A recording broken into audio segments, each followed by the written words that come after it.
ప్రస్తుతం anchor Anasuya craze ఏ range లో ఉందో ప్రత్యేకంగా చెప్పుకోవాల్సిన అవసరం లేదు.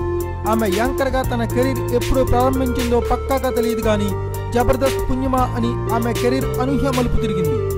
ఆ షోలో చిట్టిపట్టి డ్రెస్సులు వేసుకుని హాట్ ఆనందాలు ఆడబోయడంతో పాటు ముద్దు ముద్దు మాటలతో ఆకట్టుకుంటుంది. దాంతో ఆమెకు బోలెడన్ని ఆఫర్స్ వచ్చేశాయి. సినిమాల్లోనూ కీలక పాత్రలు పోషించే ఛాన్సులు ఆమెకు వరిస్తూనే ఉన్నాయి. అంతేకాదు ఆమె కోసం ప్రత్యేకంగా కొన్ని షోలు కూడా క్రియేట్ చేశారు. ఆ రేంజ్ లో ఈ అమ్మడు పాపులర్ అయింది. అలాంటి ఈ భామ తన రేటు పెంచకుండా ఉంటుందా? ఒక్కసారిగా అమాంతం పెంచేసింది.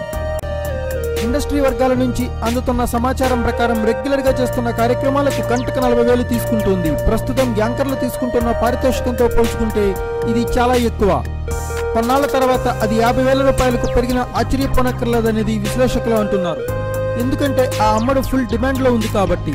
షో నిర్వాహకులు ఆమె అడిగినంత ఇచ్చేందుకు రెడీగా ఉన్నారట. ఇక ప్రైవేట్ ఈవెంట్లకైతే ఈ భామ లక్షల్లో డిమాండ్ చేస్తుందట. అలాగే సినిమాల్లో చేసే పాత్రలకు సైతం 50,000 రూపాయల నుంచి 2 లక్షల దాకా అడుగుతుందట. చూస్తుంటే స్టార్ రేంజ్ కి తగ్గట్లుగానే అనసూయ తన బ్యాంక్ ఖాతాలో భారీగానే జమ చేసుకుంటుందన్నమాట. Thanks for watching. Please subscribe our channel.